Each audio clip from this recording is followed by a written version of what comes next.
Good morning students, how are you. I hope कि आप सब लोग अच्छे होंगे और घर पे स्टडी तुम्हारी चल रही होगी।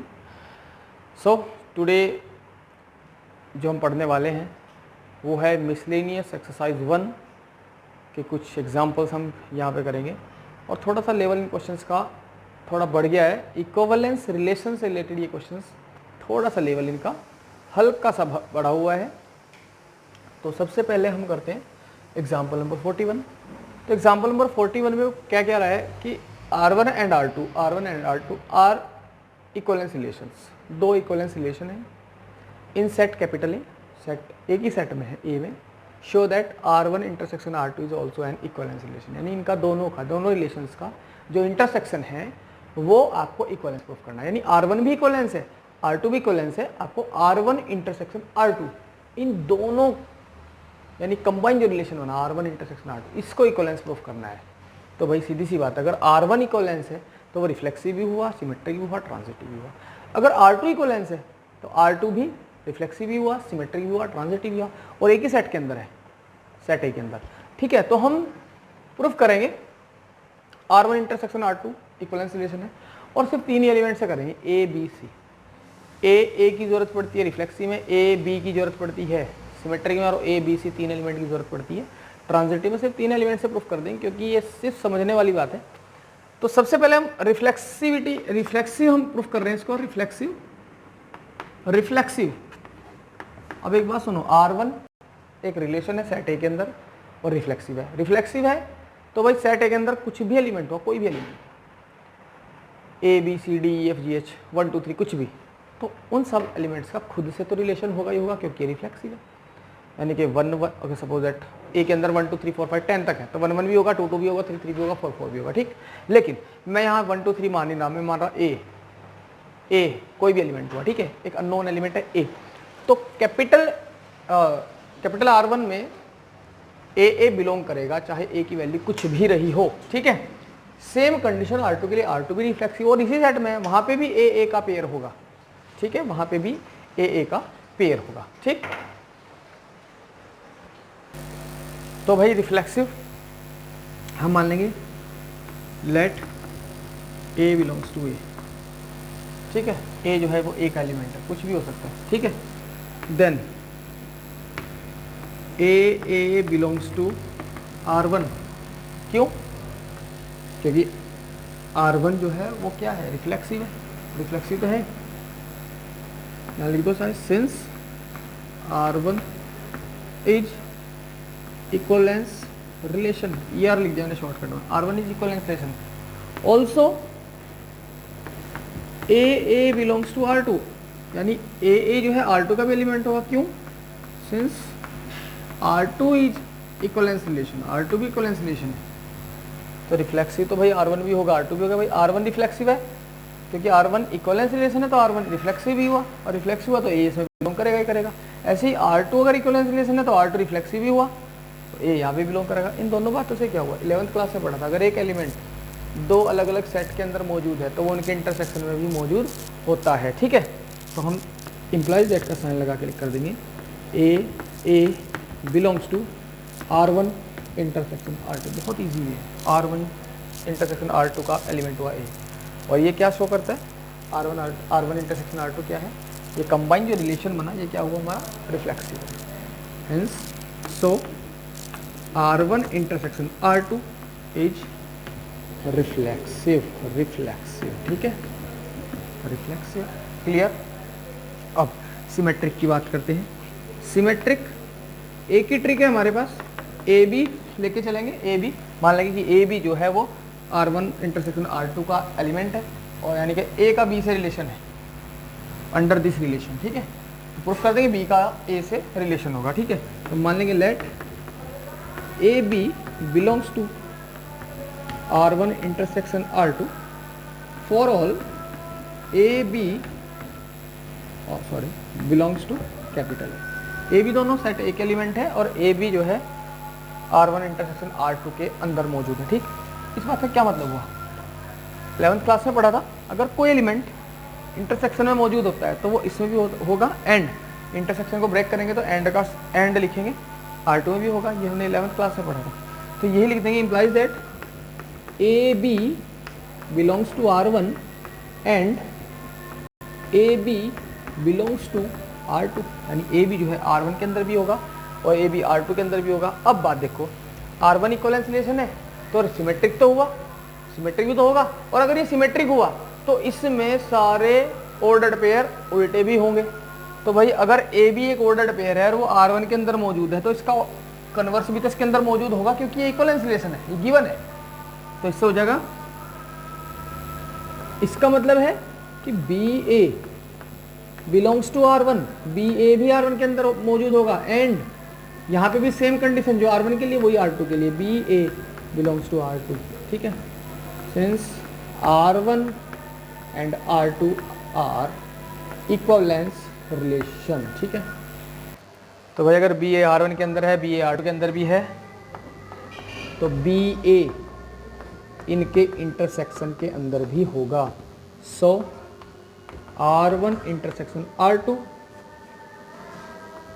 इज सिमेट्रिक, सिमेट्रिक, ठीक है। सिमेट्रिक प्रूफ कर दिया मैंने। ट्रांजिटिव आई होप कि आप लोग कर दोगे, क्यों? मान लेंगे let a b belongs to R1 intersection R2 and b c belongs to R1 intersection R2, मतलब यहाँ तो ए बी दिखाया, ए बी से बी आई लिया है, उसमें क्या करोगे आप, ए बी और बी सी को R1 इंटरसेक्शन R2 का एलिमेंट दिखाओगे और दिखाने के बाद उसको प्रूफ कर दोगे कि ए सी भी R1 इंटरसेक्शन R2 के अंदर मौजूद है। ये आप मुझे करके दिखाओगे तो मुझे थोड़ा सा एक फेथ बन जाएगा कि हाँ आप लोगों ने कर दिया, ठीक है। So pause the video to note it down. Next question है हमारा एग्जाम्पल नंबर 42। एग्जाम्पल नंबर 42 में जरा देखिए, let capital R with relation, एक रिलेशन है capital R in the set capital A of ordered pair. यहाँ पे यहाँ से लेके यहाँ तक जो थोड़ा सा ध्यान दो, set A of ordered pairs, यानी कि रिलेशन जो है वो सेट ए से सेट ए में नहीं है, सेट ए का जो ऑर्डर्ड पेयर बनेगा उस ऑर्डर्ड पेयर के अंदर, यानी ऑर्डर्ड पेयर से ऑर्डर्ड पेयर में। यानी कि सिंपल सी बात है, रिलेशन अब तक तो हमने पढ़ा आर जो है ए टू ए, अब जो रिलेशन हम पढ़ेंगे वो पढ़ेंगे a cross a to a cross a, ये रिलेशन हम पढ़ेंगे a cross a to a cross a. यानी कि सीधी सी बात है, अगर मैं छोटी सी बात बताऊँ आपको, एक रिलेशन है कैपिटल आर ए टू ए और ए के अंदर 3 एलिमेंट है 1 2 3, और रिलेशन इस तरह से दिया हुआ है R is equal to x y such that x plus y is less than 3, ठीक है। सपोज दैट इस तरह से, तो हम अगर मैं इसका एरो डायग्राम बनाता हूँ तो 1 2 3 1 2 3 3 ही एलिमेंट है, तो दो नंबर्स का सम अगर 3 से छोटा हुआ तो वही तो रिलेशन हुआ, नहीं 1 का 1 से रिलेशन हो जाएगा, क्योंकि 1 1 होता है 2 2 3 से छोटा है, 1 2 का रिलेशन नहीं होगा क्योंकि 1 और 2 हो गया था हमारा, चलो इसको इक्वल टू भी लगा दो, 1 का 2 के साथ रिलेशन हो गया, 2 1 का रिलेशन हो जाएगा क्योंकि 2 1 होते हैं 3 3 एग्जिस्ट करता है, 3 तक लेना है। 2 3 का रिलेशन नहीं बनेगा क्योंकि 2 3 होता है 5 3 से ग्रेटर हो रहा, 3 का 1 से रिलेशन बन जाएगा क्योंकि 3 का 1 से रिलेशन नहीं बनेगा, 3 का किसी के साथ रिलेशन नहीं बनेगा। तो ये ऑर्डर्ड पेयर बना, ये इस तरह का रिलेशन बनेगा। यानी कि अगर मैं इसको टेबुलर फॉर्म में लिखूँ तो 1 का 1 के साथ रिलेशन, 1 का 2 के साथ, 2 का 1 के साथ, बस 3 एलिमेंट आएंगे इस तरह से। लेकिन ये जो क्वेश्चन है यहाँ पे, ये a cross a to a cross a है, इसका एक छोटा सा एग्जाम्पल मैं आपको छोटा सा एग्जाम्पल दे रहा हूँ। छोटा सा एग्जाम्पल देखो जरा, सपोज को एक रिलेशन है a cross a to a cross a, और इस तरीके से है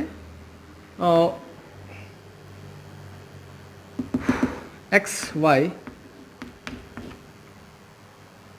यानी कि आर के अंदर जो है एक्स वाई या a b c d x y R u v type के एलिमेंट हैं, और इस तरह से हैं x y x v is equal to y u, यही मैंने मान लिया, ठीक है। और ए के अंदर 3 एलिमेंट है 1 2 3। तो सबसे पहले तो भाई एक ये बना लो, यहाँ पे बनेगा ये ए क्रॉस ए का एरो डायग्राम, यहाँ पे बनेगा ए क्रॉस ए का एरो डायग्राम। इसमें कौन से एलिमेंट होंगे, इसमें 1 1 भी होगा, 1 2 भी होगा, 1 3 भी होगा, 2 1 होगा, 2 2 भी होगा, 2 3 भी होगा, ठीक है, 3 1 होगा, 3 2 होगा और 3 3 होगा, ठीक है। क्योंकि क्वेश्चन को करने से पहले थोड़ा सा इसका बेसिक अगर पता चल जाए तो आप लोग कर दोगे इसको। ये ए क्रॉस ए होगा, पूरा ए क्रॉस ए, क्योंकि ए के अंदर 3 एलिमेंट है तो ए क्रॉस ए के अंदर 9 एलिमेंट होंगे, 1 2 3 4 5 6 7 8 9। ऐसे यहाँ पे भी 1 1 1 2 1 3 2 1 2 2 2 3 3 1 3 2 और 3 3 ये एलिमेंट्स होंगे। और ये मैं एरो डायग्राम इसका बना रहा हूँ। अब देखो रिलेशन क्या कह रहा, एक ऑर्डर पेयर का दूसरे ऑर्डर पेयर से रिलेशन कब होगा, कब, जब x की मल्टीप्लाई y में होके, x की मल्टीप्लाई यानी फर्स्ट वाले की मल्टीप्लाई लास्ट वाले में होके किसके इक्वल हो जाए,yu, यानी इन दोनों, यानी जब इन दोनों की मल्टीप्लाई इन दोनों के इक्वल आ जाएगी तो वो रिलेशन में आ जाएंगे एलिमेंट्स। अब देखो 1 1 का 1 1 से रिलेशन होगा, क्यों, क्योंकि 1 1 की मल्टीप्लाई 1 1 के इन दोनों की मल्टीप्लाई के इक्वल है, 1 इंटू 1 1 1 इंटू 1 1, ठीक है।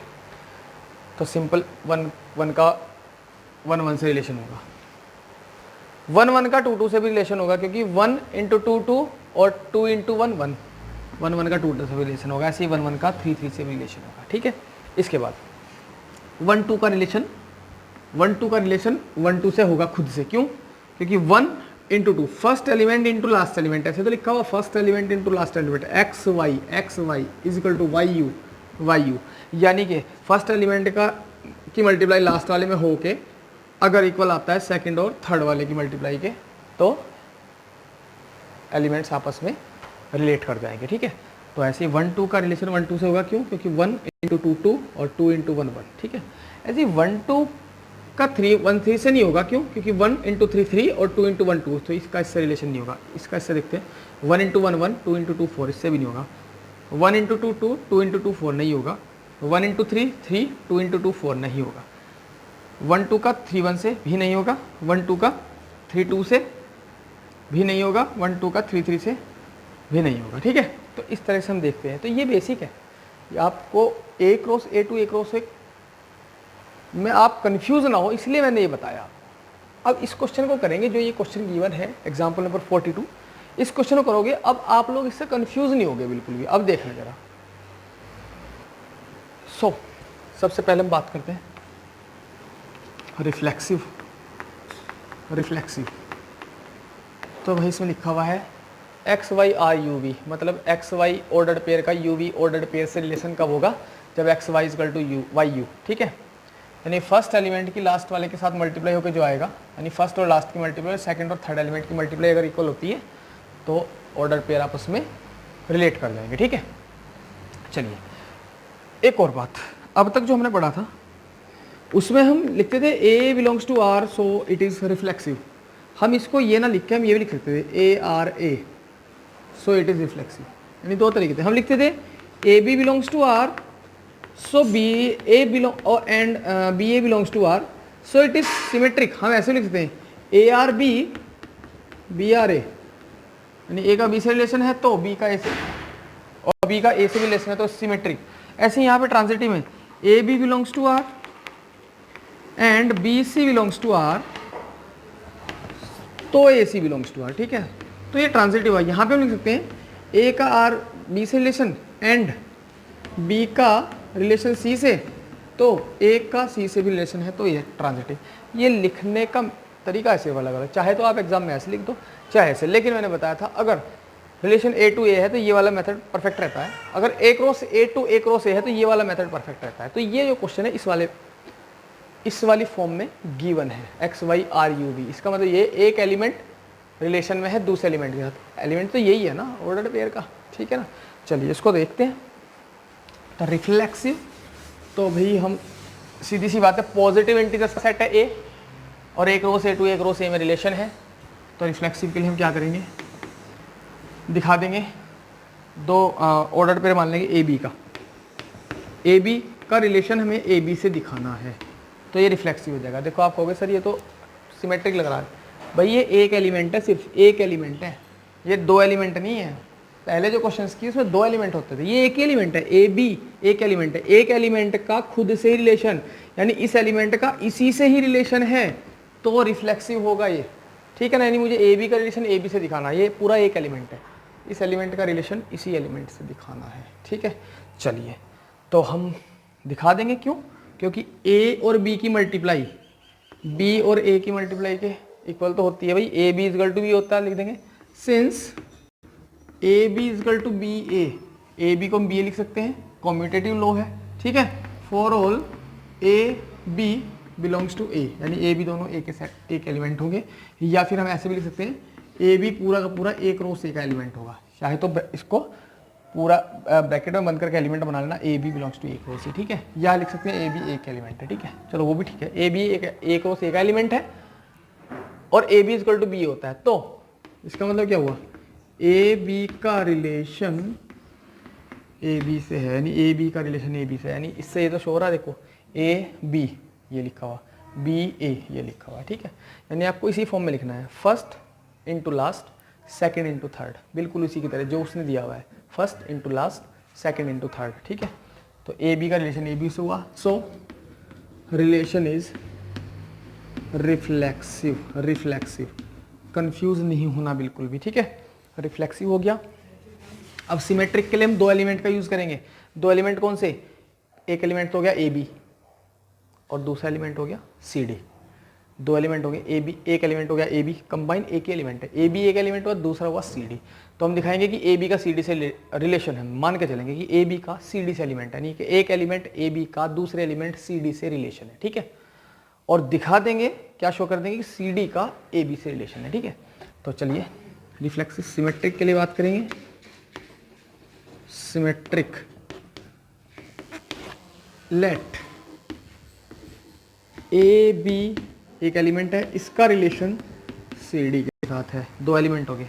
वहाँ पे आपसे पहले जो क्वेश्चन किया वहाँ पे दो एलिमेंट लेते थे, एक एलिमेंट ए दूसरा एलिमेंट बी, हम वहाँ पे दिखाते थे कि ए का बी से रिलेशन है और बी का ए से भी रिलेशन दिखा देते थे हम, तो वो सिर्फ सिमेट्रिक प्रूफ हो जाता था। यहाँ पे हम दो एलिमेंट ले रहे हैं, बस वो एलिमेंट ही ऑर्डर्ड पेयर में लेंगे, हम क्या करें, ऑर्डर्ड पेयर में ऑटोमेटिकली डबल बन जाना, तो ये एक एलिमेंट हो गया, दूसरा एलिमेंट ये हो गया, ए बी का सी डी से रिलेशन है, दिखा देंगे सी डी का ए बी से रिलेशन है, ठीक है। तो कैसे दिखाएंगे, हमने मान लिया let a b R c d, for all a b comma c d, दोनों के दोनों किसके एलिमेंट हुए, एक रोस एक हुए, ठीक है।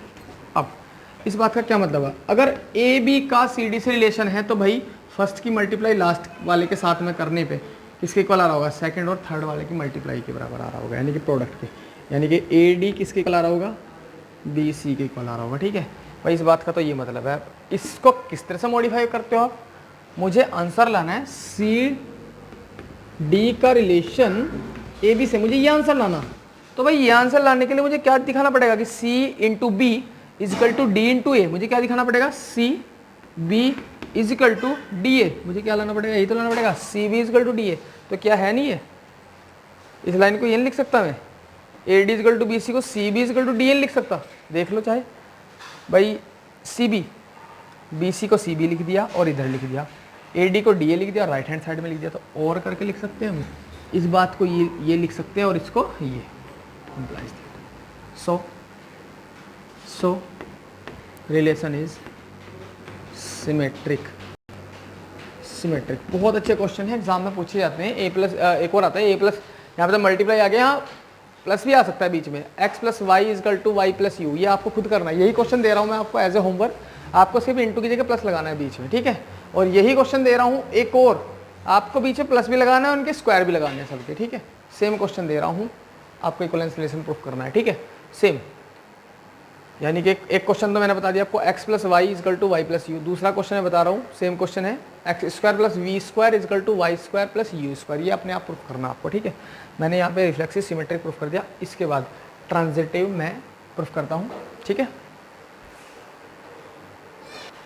तो भाई ट्रांजिटिव में हमें तीन एलिमेंट लेने हैं, अब तक तो हम ले रहे थे तीन एलिमेंट ए बी सी, अब यहाँ पे तीन एलिमेंट डबल डबल मिलेंगे, पहला ए बी, दूसरा सी डी, तीसरा ई एफ। तीन एलिमेंट लेंगे a b c d e f, ठीक है। तो लेट, और उनमें से ए बी का सी डी के साथ रिलेशन मान लेंगे, सी डी का ई एफ के साथ मान लेंगे, और दिखा देंगे ए बी का ई एफ के साथ रिलेशन है, ठीक है। देखिए let a b R c d, ठीक है, a b R c d, a b का सी डी से रिलेशन है एंड सी डी का किससे रिलेशन है, ई एफ से रिलेशन है। ठीक है, हमने मान लिया कि ए बी का सी डी से रिलेशन है, सी डी का ई एफ से रिलेशन है। 3 एलिमेंट है, 1 2 2 3। ठीक है, ये दो ये इक्वली हैं, दो मैंने गिने। ठीक है, तो 1 2 2 3। अब मुझे दिखाना है ए बी का रिलेशन किससे है, ई एफ से। बस ये ट्रांजिटिव प्रूफ हो जाएगा। अब देखो भाई, ए बी अगर सी डी के साथ है तो इसका क्या मतलब हुआ कि a d is equal to b c, यही तो मतलब हुआ a d is equal to b c. ठीक है, एंड यहाँ से क्या मतलब निकल गया, c f is equal to d e, d product हो गया फर्स्ट और लास्ट वाले का प्रोडक्ट, सेकंड और थर्ड वाले का प्रोडक्ट। ठीक है, अब यहाँ पे आपको सी डी रिमूव करना, क्या रिमूव करना, सी डी। जैसे ही सी डी आपका गायब हुआ, ए बी और ई एफ में ऑटोमेटिकली रिलेशन बन के आ जाएगा। तो सी डी कैसे गायब होगा, मैं यहाँ से सी अपॉन डी की वैल्यू निकाल देता हूँ और करके लिखो यहाँ पे डी अपॉन सी कर लो। डी अपॉन सी की वैल्यू क्या आएगी, बी अपॉन ए, एंड यहाँ से क्या जाएगी, डी अपॉन सी की वैल्यू क्या आएगी, d upon c is equal to, c यहाँ पहुँच जाएगा, एफ अपॉन ई आ जाएगी। ठीक है, इसको इक्वेशन नंबर 1, इसको इक्वेशन नंबर 2 मान लेंगे। From equation first and equation second, ये भी डी अपॉन सी की वैल्यू है और ये भी डी अपॉन सी की वैल्यू है, दोनों को इक्वल रख दो। B upon a is equal to f upon e, ये आ गया। ठीक है, इसको हम ये लिख सकते हैं b e is equal to a f. ठीक, अब देखो मुझे लाना क्या, मुझे लाना है, आंसर लाना है मुझे कि ए बी का रिलेशन ई एफ के साथ है।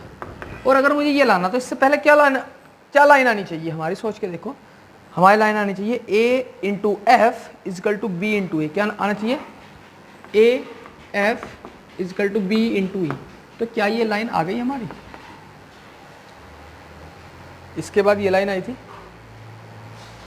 चाहे आप इस लाइन को लिखो भी मत, इसको लिखने की जरूरत नहीं, इससे पहले ये लाइन आ रही थी हमारी। क्या ये लाइन दोनों इक्वल नहीं है, जरा देख लो एक बार। बी ई ये है, एफ ए ये है, तो बस एफ ए को एफ ए ना लिख के मैं ए एफ लिख रहा हूँ, a f is equal to b, कोई दिक्कत तो नहीं है। इस लाइन के बाद ये आएगी और इसका क्या मतलब हुआ, इसका मतलब हुआ ये, और इसका क्या मतलब हुआ, relation is transitive. So relation R is transitive. तो आई होप कि क्वेश्चन पूरा आपको क्लियर हो गया होगा।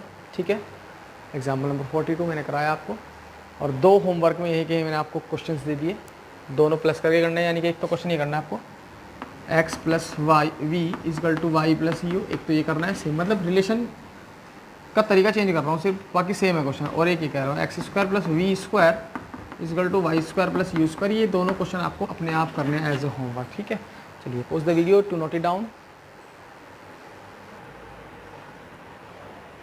एग्जाम्पल नंबर 43, बहुत अजीब सा क्वेश्चन है, देखने में कुछ अटपटा सा लगेगा आपको। तो क्वेश्चन करते हैं, एक 1 से लेकर 9 तक का एक सेट है कैपिटल एक्स, 2 रिलेशन है R1 R2। पहला क्या है कि इसमें एक्स वाई टाइप के ऑर्डर्ड पेयर है, और रिलेशन कैसे है एक्स वाई का, जब x माइनस वाई 3 का मल्टीपल होगा तो ये x का y से रिलेशन हो जाएगा। ठीक है, दूसरा एक रिलेशन है कैपिटल R2, यहाँ पे x का y से रिलेशन कब होगा कि अगर मैं x y का एक सेट बनाऊं, यानी कि 2 एलिमेंट है, तो ये दोनों एलिमेंट 1 4 7 का एक सबसेट हो सकता है, सबसेट, यानी 1 4 7 का सबसेट हो सकता है, यानी कि x y की वैल्यू 1 4 हो सकती है, 1 7 हो सकती है, 4 7 हो सकती है। ठीक है, या फिर और x y 2 5 8 का सबसेट हो सकता है, यानी कि x y की वैल्यू 2 5 हो सकती है, 2 8 हो सकती है, 5 8 हो सकती है। ठीक है, या फिर x y 3 6 9 का एलिमेंट सबसेट होगा, यानी कि x y की वैल्यू 3 6 हो सकती है, 6 9 हो सकती है, 3 9 हो सकती है। ठीक है, तो ये सब चीज हो सकती है इसमें। ठीक है, तो हमें R1 और R2 दोनों को इक्वल प्रूफ करना है। क्लियर, अब देखो जरा, हम लेंगे एक एलिमेंट लेंगे R1 का। वैसे थोड़ा सा ये कॉम्प्लिकेटेड सा क्वेश्चन है बहुत इजी देखा जाए तो। भाई अगर x y की वैल्यू 1 4 भी है तब भी इन दोनों का डिफरेंस 3 का मल्टीपल है, इन दोनों का डिफरेंस भी 3 का मल्टीपल है, इन दोनों का डिफरेंस भी 3 का मल्टीपल है, इन दोनों का डिफरेंस भी 3 का मल्टीपल है। यानी किसी भी दो एलिमेंट्स का, किसी भी सेट में किसी भी दो एलिमेंट्स का डिफरेंस लोगे वो 3 का मल्टीपल आएगा। तो R1 और R2 इक्वल तो है, बस ये लिखा हुआ कुछ अलग तरीके से है। तो मान लेंगे लेट एक्स वाई जो है वो R1 के अंदर है, R1 के अंदर है तो इसका क्या मतलब हुआ, x minus y is a multiple of 4 यानी क्वेश्चन की लैंग्वेज, मल्टीपल ऑफ 3 मैंने क्वेश्चन की लैंग्वेज लिखी, x माइनस वाई जो है 3 का मल्टीपल होगा। सो अगर x माइनस वाई 3 का मल्टीपल हुआ तो भाई एक्स वाई की वैल्यू क्या क्या हो सकती है, इसका मतलब है कि एक्स वाई की वैल्यू क्या क्या हो सकती है, 1 4 हो सकती है क्योंकि इन दोनों का डिफरेंस 3 है, 1 7 भी हो सकती है क्योंकि इन दोनों का डिफरेंस जो है 6 आएगा और 6 3 का मल्टीपल होता है, या 4 7 का डिफरेंस 3 है, 3 का मल्टीपल होता ही है, यानी कि x और y जो है वो 1 4 7 का सबसेट हो सकता है, ठीक है। या फिर एक्स वाई यानी कि दोनों की दोनों, ये दोनों एलिमेंट्स का अगर मैं सेट बनाऊँ तो वो सेट जो है वो 2 5 8 का सबसेट हो सकता है, यानी 2 5 5 8 या 2 8, क्योंकि किन्हीं भी दो का डिफरेंस करोगे वो 3 है। या यानी कि जो क्वेश्चन में लिखा हुआ था सिर्फ मैं उसी का यूज़ कर रहा हूँ, अपने आप आपको पता चल जाएगा। या फिर ये 3 6 9 का सबसेट हो सकता है, यानी इस लाइन का ये मतलब हुआ, सीधा सीधा इस लाइन का ये मतलब हुआ। और इस लाइन का क्या मतलब हुआ कि भाई एक्स वाई जो है वो R2 का भी एलिमेंट होगा, सीधी सी बात है। यानी कि हम लेके चले थे एक्स वाई R1 का एलिमेंट है और प्रूफ कर दिया हमने एक्स वाई R2 का एलिमेंट है। इसका मतलब क्या हुआ, अगर हम एक एलिमेंट को एक सेट से लेके दूसरे सेट में प्रूफ करते हैं तो पहले वाला सेट दूसरे वाले का सबसेट होता है, ये प्रूफ हो जाता है। तो इसका मतलब हुआ R1 is subset of R2, equation number 1। Just उल्टा कर दो इसका, ले लेंगे नाउ लेट एक्स वाई, एक सेट ले लेंगे, ये जो है बिलोंग करता है R2 के अंदर, ठीक है। यानी कि ये R2 का एक एलिमेंट है, सेट बनाया मैंने।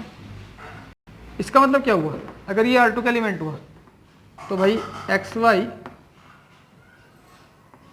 सबसेट होगा 1 4 7 का, या एक्स वाई सबसेट होगा 2 5 8 का, या एक्स वाई सबसेट होगा 3 6 9 का, ठीक है। अब इन पर ज़रा ऑब्जर्व करेंगे हम, तो इन दोनों का डिफरेंस भी 3 से डिविजिबल है, इन दोनों का डिफरेंस भी 3 से डिविजिबल है, इनका डिफरेंस भी 3 से डिविजिबल, इनका भी, इनका, यानी कोई भी दो एलिमेंट लोगे आप उनका डिफरेंस 3 से डिविजिबल है। इट मीन्स, इसका मतलब हुआ x minus y is a multiple of 4, multiple of 3, multiple of 3। So ये किसकी लाइन है, x minus y is a multiple of 3, ये हमारी फर्स्ट वाले रिलेशन की थी। एक्स वाई अगर मल्टीपल ऑफ 3 है, इसका मतलब जो हम लेके चले थे यहाँ पे ये वाला एलिमेंट, ये R2 का, तो ये किसका एलिमेंट हो जाएगा हमारा, x y belongs to R1। Simple उल्टा किया बस इसका, और कुछ नहीं, ज़्यादा कुछ खास क्वेश्चन नहीं है। एक्स वाई R2 का एलिमेंट था, एक्स वाई R1 का एलिमेंट हो गया, it means R2 is a subset of R1, equation number 2, and by equation 1 and equation 2 जब दो सेट एक दूसरे के सबसेट हो तो वो दोनों इक्वल होते हैं, R1 इक्वल टू R2। ये क्वेश्चन अजीब सा क्वेश्चन था, है बहुत इजी, कुछ नहीं करना इसमें, you can write down now. Next है हमारा एग्जाम्पल नंबर 44, थोड़ा सा अलग है।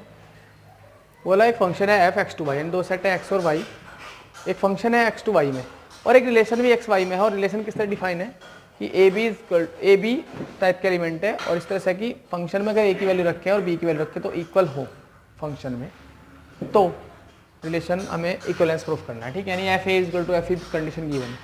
तो बस सिंपल क्वेश्चन को ज़्यादा ना करते हो आप, रिफ्लेक्सिव करते चलोगे, रिफ्लेक्सिव सिमेट्रिक ट्रांजिटिव करते चलो। रिफ्लेक्सिव, मुझे क्या चाहिए, मुझे चाहिए ए बिलोंग्स टू आर, क्या चाहिए, मैं यहाँ लिख देता हूँ, मुझे सपोज दैट मुझे जो चाहिए मेरा आ गया, ए बिलोंग्स टू आर आ गया। तो अगर ए बिलोंग्स टू आर आया होगा तो इससे पहले क्या आया होगा, f A is equal to f a हुआ होगा तभी तो ए बिलोंग्स टू आर आएगा, क्योंकि अगर f A is equal to F b है तो ए बी आर के अंदर बिलोंग करता है, a b belongs to r, यानी f A is equal to F b है तो ए बी रिलेशन में है। तो भाई अगर f A is equal to f a होगा तो ए भी तो रिलेशन में होंगे, तो f A is equal to f a होता ही है, सबको पता है। तो f A is equal to f a, it means a belongs to R. For every a belongs to a belongs to x, ठीक है, for every a belongs to x, तो रिलेशन x to y में है। Relation इन x है, sorry relation only x में है, इसलिए हमने सेट लिया x, ठीक है। तो a जो है x का एलिमेंट हुआ, क्योंकि रिलेशन जो है वो x to x है, ना कि x to y, क्योंकि रिलेशन a to a होता है, एक ही सेट में होता है। तो a belongs to r, a जो है वो x के अंदर मौजूद है। सिमेट्रिक के लिए हम मान लेंगे let a b belongs to R, कि ए बी जो है रिलेशन में है। For all a b belongs to x, a b दोनों के दोनों सेट x के एलिमेंट है और ए बी रिलेशन में। तो भाई अगर ए बी रिलेशन में हुए तो f A is equal to F b हुआ, क्योंकि गिवन है अगर कोई ऑर्डर पेयर एलिमेंट रिलेशन का, यानी ए का बी से रिलेशन है तो f A is equal to F b होगा, तभी वो रिलेशन में आए, ठीक है।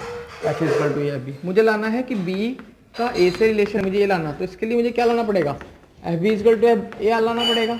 तो भाई ये तो पहले ही से आ चुका, f A is equal to F b को लिख सकते हैं f B is equal to f a, और f B is equal to f a होगा तो b a belongs to r. So relation is symmetric. Transitive के लिए 3 एलिमेंट ले लेंगे। Transitive, let a b belongs to are and b c belongs to are, ठीक है। For all a b c belongs to x, ठीक है। तो भाई a b belongs to r है, b c belongs to r है, हमें लाना a c belongs to are. तो एक बात बताओ, अगर ए बी का रिलेशन है तो f A is equal to F b होगा, एंड यहाँ पे बी का अगर सी से रिलेशन है तो F B is equal to F C होगा। ये फंक्शन में रखी जा रही है वैल्यू, रिलेशन है फंक्शन में वैल्यू रखी जा रही है तब रिलेशन में आए, ठीक है। तो अब यहाँ पे देखते हैं F A is equal to F B, F B is equal to F C, दोनों से क्या ऑब्जर्व होता है। अगर एफ ए इसको 1 मान लो, इसको इक्वेशन नंबर 2 मान लो, बाई इक्वेशन 1 एंड 2 क्या लिख देंगे, एफ ए एफ बी के इक्वल है, एफ बी एफ सी के इक्वल है, तो एफ ए किसके इक्वल होगा, एफ सी के, यानी कि इसका मतलब हुआ a c belongs to capital r, a c belongs to capital r, hence r is transitive, so it is an equivalence relation. Students, I have tried to explain maximum part of the topic equivalence relation, ज़्यादा से ज़्यादा कराने की कोशिश की है और आई hope कि आपको समझ आया भी होगा। इसके जो क्वेश्चंस बचते हैं वो आप खुद से ट्राई करना, नहीं अगर हुए तो आप मुझसे डायरेक्टली पूछना। ओके स्टूडेंट्स, अभी मैं कुछ क्वेश्चंस लिख रहा हूँ एज ए होमवर्क, आपको ये करने हैं बोर्ड पे, तो आप ये वीडियो को पॉज करके नोट कर सकते हैं। ये होमवर्क करना है आपको एनसीईआरटी पेज नंबर 28 पे एग्जाम्पल नंबर 47, एग्जाम्पल नंबर 48 और मिसलेनियस एक्सरसाइज 1 का question number 8, question number 16, question number 17। 3 question ये है आपके लिए होमवर्क के लिए, और 2 क्वेश्चन मैंने आपको बोला वीडियो के टाइम पे बनाते time. Okay students, have a nice day. I hope कि आप लोग सभी